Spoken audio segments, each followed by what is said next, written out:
Hello friends, मैं गौरव आप सभी का स्वागत करता हूं मनी मेंटर्स में एक नए टॉपिक को लेकर। आज का जो हमारा टॉपिक है वो है न्यू टैक्स स्लैब के बारे में, जो कि 2025-26 के लिए लागू है। अभी किसी ने मुझसे पूछा कि सर 12 लाख रुपए तक का तो कोई टैक्स नहीं है, तो फिर 16 लाख रुपए में टैक्स लाख रुपए से ऊपर कैसे चला जाता है। तो ये अगर आप देख रहे हैं कि 12 लाख रुपए तक कोई टैक्स नहीं है, तो ये आप गलत धारणा बना रखे हैं, क्योंकि 12 लाख रुपए तक में भी टैक्स है। अगर आप इंडियन नहीं हैं, अगर आप एनआरआई हैं, तो आपको 12 लाख में भी टैक्स देना पड़ेगा। तो ये टैक्स का स्लैब क्या है, ये मैं आपको एक बार क्लियर कर दूं, और ये किसके ऊपर लागू होता है ये भी मैं आपको एक बार अच्छे से बता देता हूं। तो अगर अभी जो है 1 अप्रैल 2025 से 31 मार्च 2026 तक में अगर आप 12 लाख रुपए तक इनकम करते हैं और अगर आप इंडियन हैं, तो आपको कोई टैक्स नहीं देना पड़ेगा। लेकिन अगर आप एनआरआई है, तो ये टैक्स स्लैब आप 4 लाख रुपए से ऊपर अगर इनकम करते हैं तो आपको टैक्स स्लैब लग जाएगा। तो ये ऐसा नहीं है कि 12 लाख रुपए तक कोई टैक्स नहीं है, ठीक है। टैक्स स्लैब यही है, पहले मैं आपको टैक्स स्लैब समझा देता हूँ क्या है। 4 लाख रुपए तक में कोई भी टैक्स नहीं है।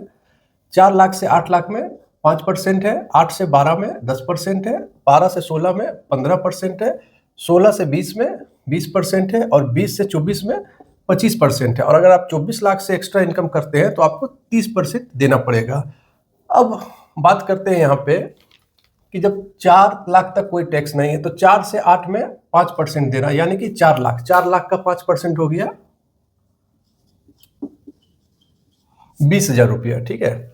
अब यहाँ 8 लाख से 12 लाख यानी कि 4 लाख। 4 लाख का 10% हो गया 40,000 रुपया। ये दोनों को अगर ऐड कर देते हैं तो ये हो जाएगा 60,000 रुपीज। अब ये जो 12 लाख रुपए तक 60,000 रुपए का ये बना टैक्स, तो सेक्शन 87A,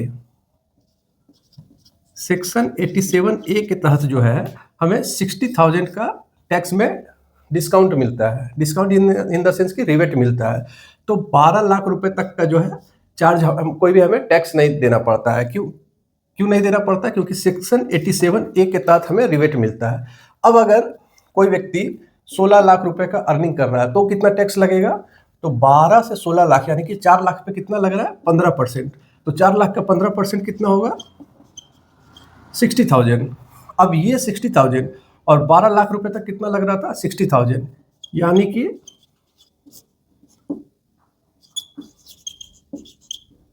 1,20,000। यानी कि अगर किसी का इनकम 16 लाख है तो उसे 1,20,000 रुपया टैक्स के तौर पे देना होगा, ठीक है। अब हम बात करते हैं कि अगर किसी का इनकम 12 लाख से ऊपर है, अगर वो टैक्स दे रहा है तो उसके ऊपर हेल्थ एंड एजुकेशन सेस भी लगेगा, ठीक है। और अगर किसी का इनकम 50 लाख से ऊपर है तो उसके ऊपर सर चार्जेस भी लागू होंगे।